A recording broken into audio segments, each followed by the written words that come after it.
তাদের দুই জাতীয় পার্টিকে ঠিকই নির্বাচনে রেখে দেওয়া হয়েছে। এটা করে সবচেয়ে বড় গাদ্দারি করা হয়েছে জুলাইয়ের সাথে। এছাড়াও আপনারা দেখতে পাচ্ছেন এই সরকারকে আনা হয়েছিল যেন জুলাইয়ের বিচার করতে পারে।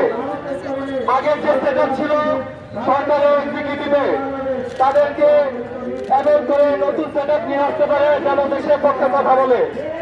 কিন্তু আমরা দেখতে পাচ্ছি আওয়ামী লীগ যাদের 15 বছর বসিয়েছে সরকারে এবং যারা এই সরকারের মিথ্যা যে ইলেকশন হয়েছে সেগুলোতে সাহায্য করে গেছে, সেই সেটআপ এখনো এক্সিকিউটিভ সবকিছুতে রেখে গেছে।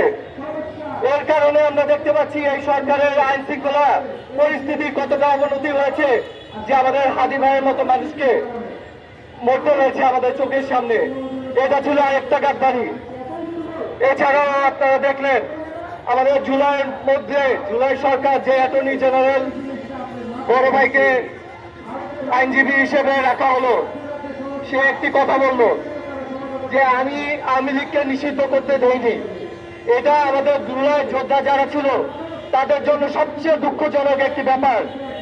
কারণ কি, অ্যাটর্নি জেনারেল হচ্ছে একটি সরকারের সবচেয়ে প্রধান, যে নাকি ন্যায় বিচারের জন্য শত্রুপক্ষের বিরুদ্ধে কাজ করে থাকে।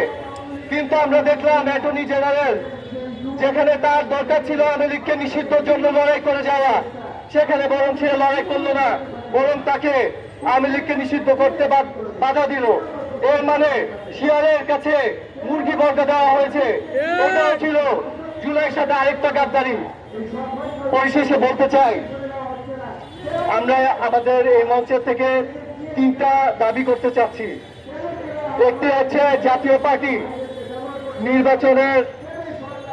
নির্বাচন না হওয়া পর্যন্ত জাতীয় পার্টিকে নিষিদ্ধ রাখতে হবে, কারণ তারা ছিল এই ফ্যাসিস্ট হাসিনার সবচেয়ে বড় দোষর। দ্বিতীয়ত যে এক্সিকিউটিভে যারা যারা আগে সরকারের সেটিং ছিল, যারা নাকি দেশের বিরুদ্ধে কাজ করে গেছে, তাদের চিহ্নিত করে তাদের বাদ দিয়ে নতুন সেটা আনতে হবে।